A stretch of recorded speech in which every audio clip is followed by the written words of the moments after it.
아멘.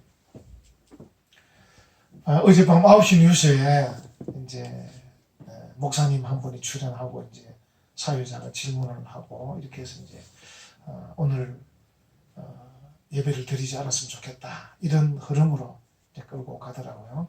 제가 이제 설교자에 말씀드린 이유는 이 유튜브 설교가 나가기 때문에 혹시 대통령께서 보실 수도 있기 때문에 제가 오늘 그 말씀을 드리고 이제 설교를 드리려고 합니다. 두 가지를 말씀드리려고 하는데, 예배 강행이란 말은 틀린 말입니다. 왜냐하면 예배는 이미 계속 드려오고 있었습니다. 드려오고 있는 그 예배를 우리가 강행하는 것이 아닙니다. 그냥 예배 드리고 있는 거지. 만약에 식당도 문을 닫아야 되고 모든 걸 셧다운 하라 그러면 교회도 셧다운 할 수 있습니다. 근데 이제 식당은 도지사가 가서 팔아준다고 수십 명이 가서 마스크 벗고 밥 먹으면서 떠들면서 식당에 팔아주고 있는데, 우리 교회는 식사도 하지 않고 예배만 드리고 있는데 예배 강행을 하고 있다는 것은 틀린 말이다. 그래서 이제 법적으로 근거가 없는 겁니다. 그래서 이제 오늘도 공무원들이 왔으면 제가 이 이야기를 하고 예배 드리려 했는데 일찍 왔다가 가는 바람에 만나지 못했는데, 그냥 권고할 수는 있겠죠. 예배를 드리지 말라 이렇게 금지할 수 없는 겁니다. 그래서 말씀드린 대로 식당도 문을 닫아야 된다 하고 강제 집행을 하면 교회도 닫을 수 있습니다. 모든 걸 다 닫으면 미국처럼 그렇게 할 수 있는데, 식당은 활성화 시켜줘야 되고 소상공인 살려야 되는데 예배 드리지 마라. 법적으로 틀린 이야기다. 그래서 우리가 알기 때문에 지금 예배를 축소해 드리고 있거든요. 낮 예배만 드리고 있는 겁니다. 그것도 식사도 안 합니다. 마스크도 드립니다. 목사는 할 수 없이 이제 설교하니까 마스크 벗고 지금 하는 겁니다만, 그 외에 모든 소그룹 밀착해서 할 수 있는 활동 저희가 하지 않고 있지 않습니다. 두 번째는 계속 그 아나운서가 교회가 예배를 드린 이유는 헌금 때문이라고 이야기하는데 정말 무식한 얘기. 한국 교회를 몰라도 너무 모르는 얘기. 우리 교회 주보 나와 있지 않습니까? 우리 교회가 어떤 교회입니까? 일제 신사 참배를 반대해서 목숨을 버리고 감옥에 갇혔던 추록 성도들이 세운 그런 교단입니다. 우리 교회는 그런 선배들의 신앙을 이어받는 순교 정신의 후손들입니다. 우리가 헌금 때문에 모이는 그런 교회가 아닙니다. 우리를 창사치로 합니까? 제발 이 영상을 대통령께서 보시면 좋겠다 싶습니다. 우리를 뭘로 알고 그런 말 함부로 합니까? 그것도 9시 뉴스에. 저를 좀 불러줬으면 제가 강력하게 얘기했습니다.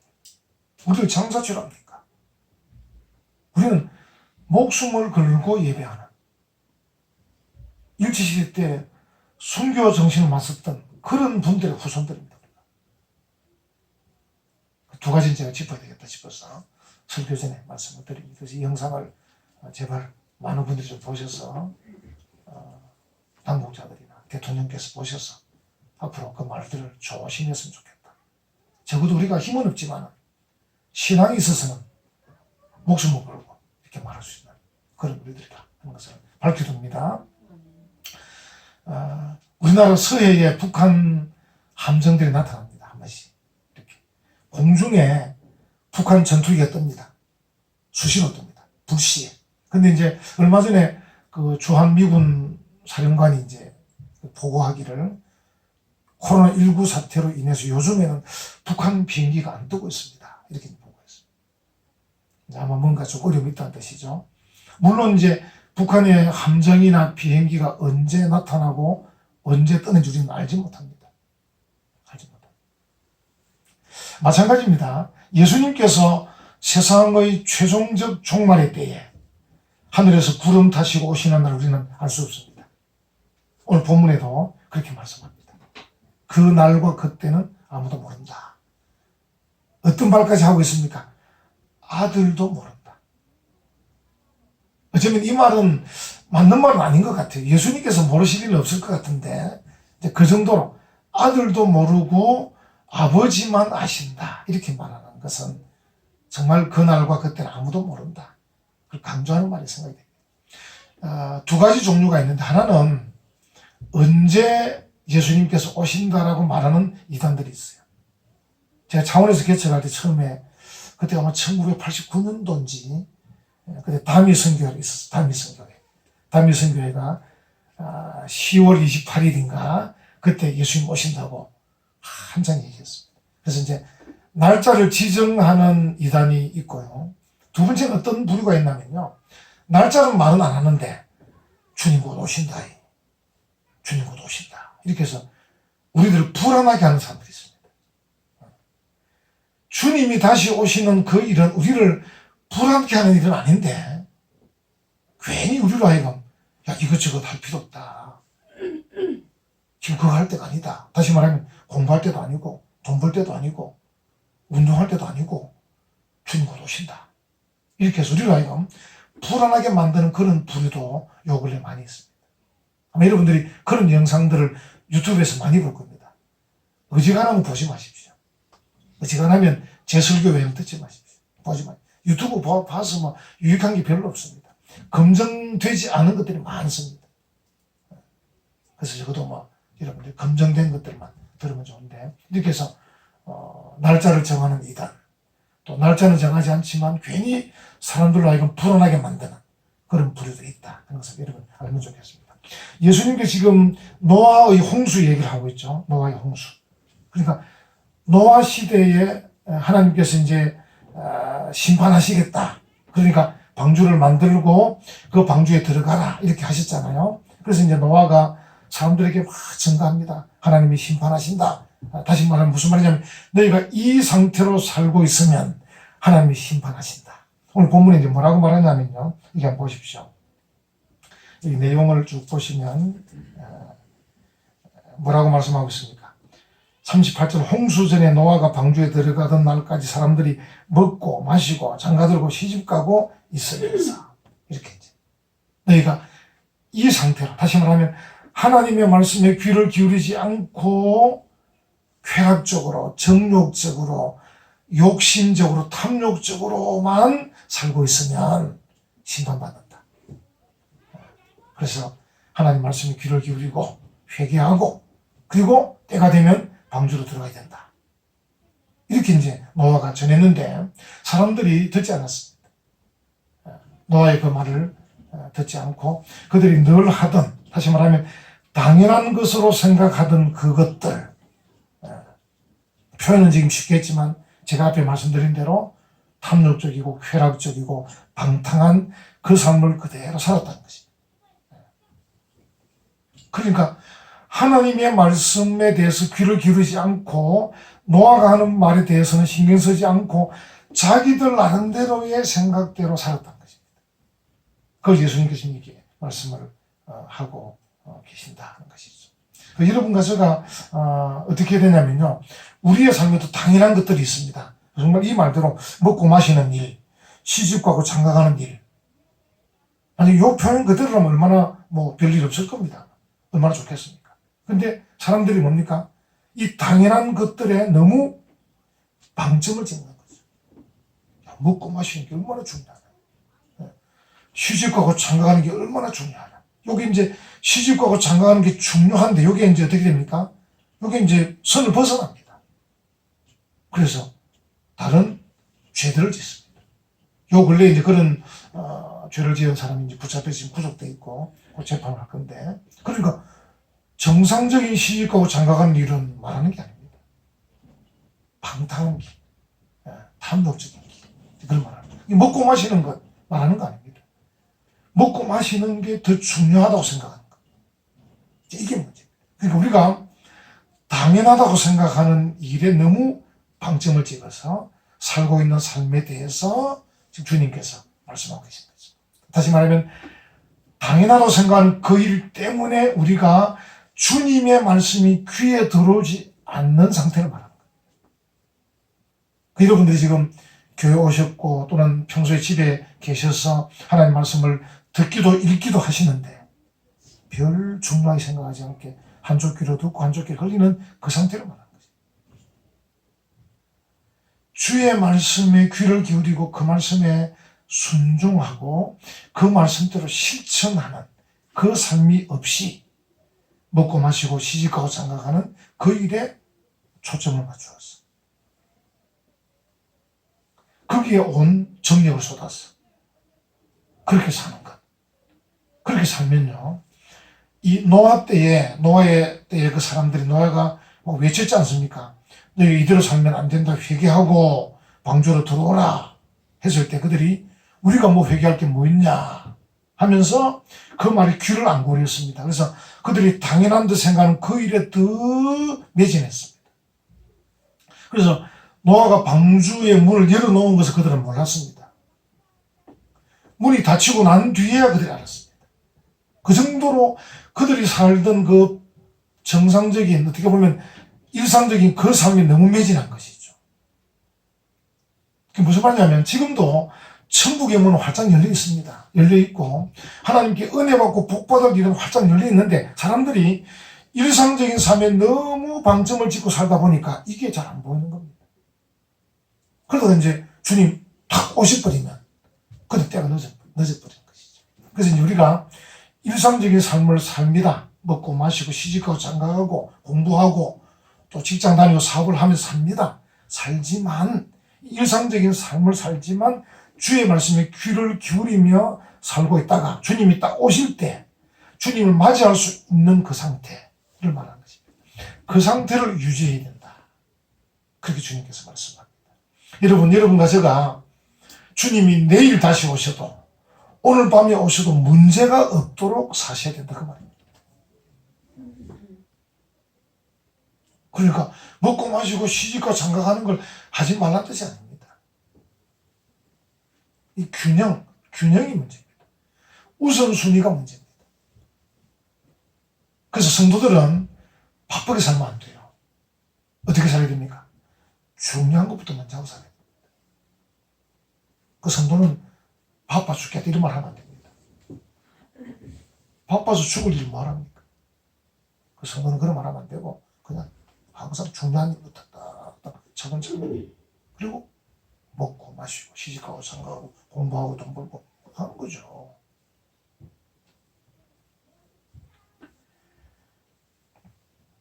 두 번째 얘기를 또 하는데요. 두 번째 얘기를 보면요. 이 사람들이 40절에 보면 두 사람이 밭에 있는데 한 사람은 데려가고 한 사람은 버려둠을 당할 것이다 하는 것이죠. 이 말은 뭐냐면 대체로 많은 사람들이 있는데 두 부류가 있는데 한 부류는 뭐냐면 그냥 주님이 다시 오심에 대한 생각이 없이 산다는 거죠. 살다 보면 때가 주님 오실 때 이 사람은 버려진다는 것이죠. 근데 그 가운데서 또 한 부류가 있다는 것이죠. 그러니까 같이 밭을 메고 있습니다. 같이 들여서 밭을 메고 있습니다. 그러니까 먹고 마시고 시집가고 장가가고를 안 한다는 말이 아닙니다. 하고 있습니다. 공부를 안 한다는 말이 아닙니다. 돈을 벌지 않는다는 말이 아닙니다. 건강 관리를 하지 않는다는 말이 아닙니다. 같이 밭에서 들여서 밭을 메고 있는데 한 사람은 데려감을 당하고 한 사람은 버려둠을 당한다는 말은 대체적으로 한 부류는 주님 오심에 대해서 전혀 신경 쓰지 않고 살고 있다는 것이고 그런데 한 부류는 그 가운데서도 주님의 다시 오심에 대해서 신경 쓰고 살고 있다는 것입니다. 대단하죠. 여러분 우리가 이제 아마 연세 드신 분은 좀 아실 건데 주님 고대가라고요. 주님 고대가. 손양원 목사님이 작사한 거예요. 손양원 목사님은 여수 애양원 나병 환자들의 그 교회에서 목회하신 분이에요. 대단한 분이죠. 그분은 또 6.25 전쟁 때 이제 북한군이 밀려왔을 때 대부분의 사람들이 배를 타고 이제 부산으로 피할 때 목사님도 같이 살 때 가지 못하는 중증 환자 때문에 난 안 간다고 남아있다가 순교하신 분인데 이제 그런 분이죠. 그러니까 어떻게 보면 그분은 우리 고신 교단을 설립한 한상도 목사님과 함께 또 일제 신사참배 반대해서 형무소에 갇혔다가 해방이 돼가지고 우리 고려신학 고신대학교를 설립한 일에 앞장섰던 분이신데 그러니까 이 격동의 세월을 보내신 거예요. 우리처럼 이 편안한 시대에 사신 분이 아니에요. 그 격동의 세월을 보내신 분이고 공산당에 의해서 결국 순교하신 분인데 그분이 그 상황에서 이제 작사한 게 주님 고대가예요. 주님 고대가. 낮에나 밤에나 낮에나 밤에나 눈물 머금고 내 주님 모시기만 고대합니다. 이런 노래예요. 제가 지금 성대에 앉아서 부르기가 쉽지 않은데 그러니까 주님이 오심에 대해서 전혀 생각지도 않은 사람들도 있지만 여러 가지 어려운 상황 속에서도 주님 오시기를 고대한 사람도 있었다는 것이죠. 지금 주님께서 그 말씀하고 계신 거예요. 두 부류가 있다. 한 부류는 주님 오심에 대해서 전혀 관심이 없다가 갑자기 주님 오실 때 버리짐을 당할 것이고, 그러나 같이 밭을 메고 있었지만 주님 오실 때 데려감을 당하는 사람도 있다는 것이죠. 그 말씀을 지금 하고 계신 것입니다. 그리고 우리가 우리의 삶을 사는데 우리가 어떤 삶을 살 것이냐, 주님이 오심에 대해서 늘 생각하고 살아야 된다. 그래서 주님께서 이제 그 뒤에 뭐라고 말씀하시냐면요, 뒤에 보십시오. 42절부터 나옵니다. 그러므로 깨어있어라. 그러므로 깨어있어라. 어느 날에 너희 주가 임할는지 너희가 알지 못함이니라. 여러분, 여기 이제 깨어있으란 말이 있고, 또 44절에 보면 이러므로 너희도 준비하고 있어라. 생각하지 않은 때 인자가 오리라. 이렇게 말씀하고 있죠. 그러니까 주님이 다시 오실 일에 대한 정보. 이제 오늘 본문으로 말하면 그 날과 그때는 아무도 모른다. 이게 정보입니다. 정보 중에 하나입니다. 그리고 또 하나는 뭡니까? 깨어 있어라. 준비하고 있어라. 이런 말씀들 하고 계셔요. 이제 이런 것들이 정보입니다. 정보. 그리고 이제 뭘 예를 들냐면요, 43절 한번 보십시오. 너희도 아는 바니 만일 집주인이 도둑이 어느 시각에 올 줄을 알았더라면 깨어있어 그 집을 뚫지 못하게 하였으리라. 그러니까 이게 예를 들어서 말씀하는 건데, 여러분, 우리가 어떻게 합니까? 보통 이제 집에 도둑이 올 것에 대해서 어떻게 대비합니까? 시건장치 하죠. 문에 열쇠를 달고, 또 어떻게 합니까? 방범창도 달고, 뭐 여러 가지 도둑이 올 것에 대해서 대비합니다. 그래서 이제 이 세상에 주어진 여러 가지 지식과 정보들을 다 활용합니다. 그래서 이제 도둑이 오게 될 때, 내가 밤에 잠을 자고 있지만 도둑이 오게 될 때 이렇게 맞이할 수, 방비할 수 있도록 준비를 합니다. 그것처럼 우리가 주님이 다시 오심에 대해서 지식과 정보를 활용해서 깨어 있어라. 준비하고 있어. 이렇게 말씀을 하고 계신 것이죠. 여러분, 이제 두 단어가 있는데, 여기 이제 깨어 있으라는 말, 42절에 깨어 있어라. 그리고 44절에 준비하고 있어라. 이게 이제 단어는 다른데 같은 뜻입니다. 깨어 있어라, 준비하고 있어라. 왜냐하면 이제 깨어 있으라는 말이 현재 명령형이거든요. 헬라 단어로. 현재 명령형은 무슨 뜻이냐면요, 현재 상황을 유지하고 있어라. 그러니까 현재 진행형은 여러분 학교 다닐 때 배우셨지만 현재 상황을 유지하고 있는 거예요. 그래서 깨어 있어라. 현재 상황을 유지하고 있습니다. 그게 뭡니까? 결국은 준비하고 있는 거다. 그런 말이에요. 그래서 깨어 있으라는 말과 준비하고 있으라는 말이 다른 말이지만 결국은 알고 보면 동의어입니다. 동의어. 뜻이 같다는 뜻입니다. 깨어 있는 것과 준비하고 있는 것이 같은 뜻이라는 것이죠. 여러분, 잠을 자지 말고 있으라는 말은 아닌 줄 알고 계시죠? 영적으로 깨어 있으라는 말입니다. 영적으로. 그래서 우리가 잠도 자고 밥도 먹고 공부도 하고 돈도 벌고 다 합니다. 다 하는 그 상황인데 영적으로 깨어있는 그 상황을 유지해라.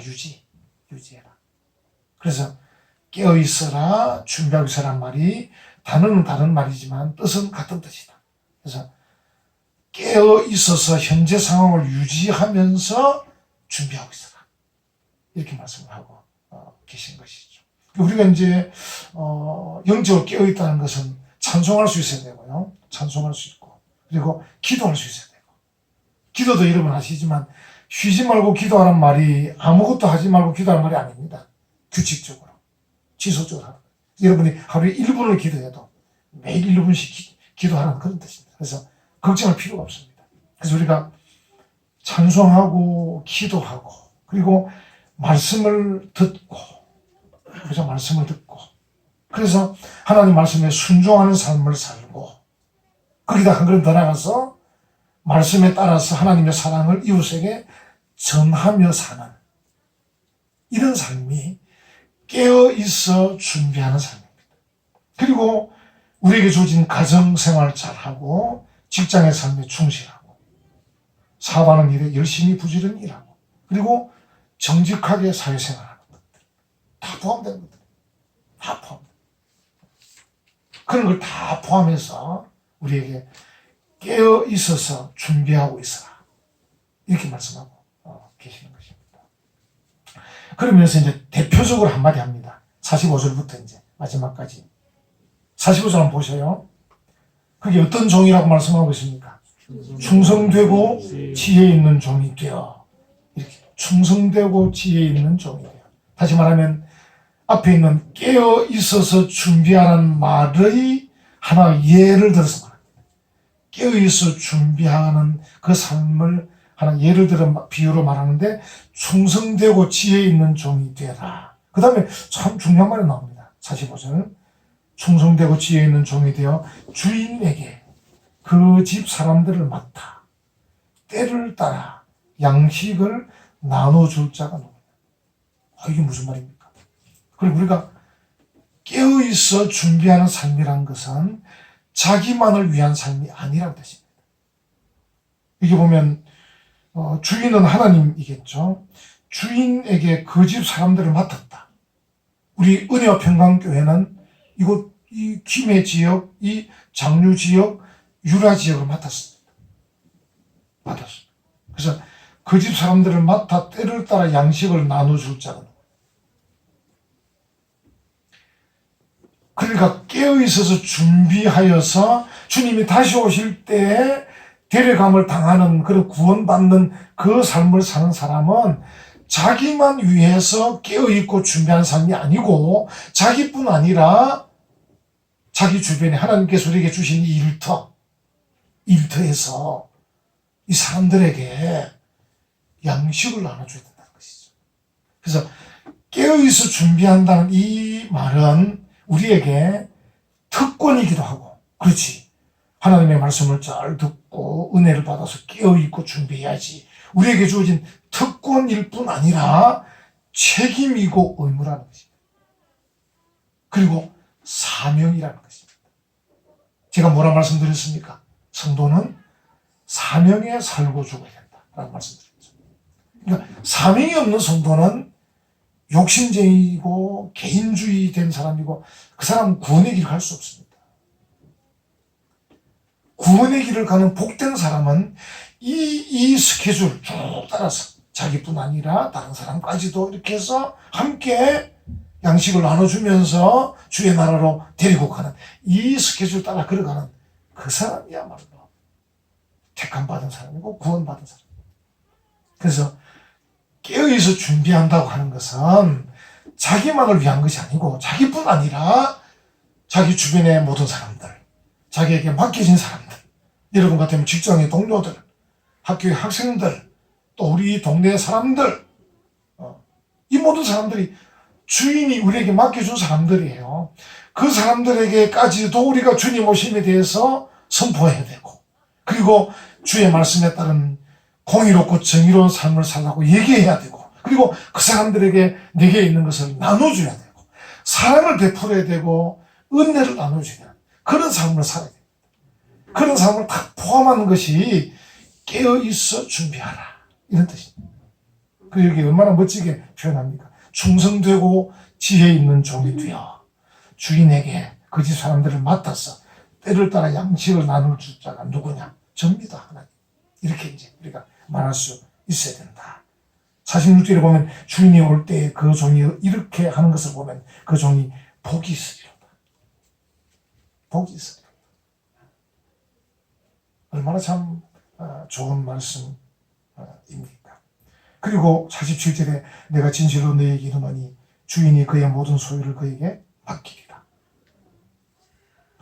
참 멋지지 않습니까? 성도는 적어도 이런 삶을 살아가야 됩니다. 그래서 나 한 사람이 구원받는 그 문제로 끝나는 것이 아니고 우리가 특권에서부터 책임으로, 책임에서 의무로, 의무에서 사명으로, 사명에서 사랑으로 이렇게 나가야 되는 것입니다.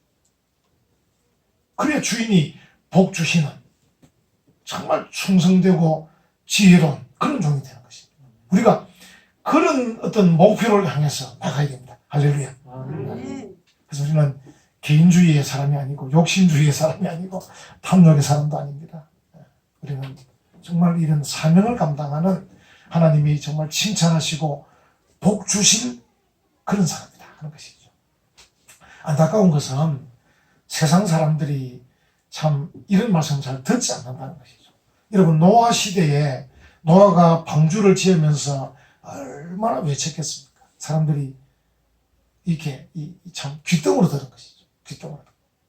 그 이후에도 계속되는 이 역사 가운데서도 많은 선지자들이 하나님의 말씀을 증거했는데 사람들이 참 잘 듣질 않았습니다. 오늘날도 한국에 이 교회가 이렇게 많고 이렇게 말씀 전하는 사람이 많지만은 사람들이 잘 듣질 않습니다. 안타깝죠, 그러니까. 참 안타까운 마음이 있고 그래서 우리가 더 기도하고 또 더 사랑으로 그들에게 이제 이 말씀을 전해야 되는데 참 나중에 이제 이 말씀을 안 듣는 게 참 얼마나 참 무서운 일이냐 하면 결국 이 상태로 계속 가다가 주님 다시 오실 때 극명하게 부류가 나눠진다는 것이죠. 말씀을 들은 자와 듣지 않은 자가 나눠진 것이죠. 그래서 우리가 참 안타까운 마음으로 사명을 가지고 기회 있을 때마다 최선을 다해서 우리가 이 책임을, 이 의무를, 이 사명을 다해야 되겠다. 이 생각 들고 또 우리 자신들도 세상의 음성에 귀를 기울이지 마시고 주님의 음성에 귀를 기울여야 합니다. 주의 음성. 그래서 우리가 주님의 음성에 귀를 기울여서 그 주님의 말씀의 뜻을 잘 생각해서 주님 기뻐하는 삶을 이 마지막 때 살아가고 주님 오심을 잘 준비해서 깨어있는 그런 충성되고 지혜로운 모든 종들이 되시기를 간절히 축원합니다. 아멘.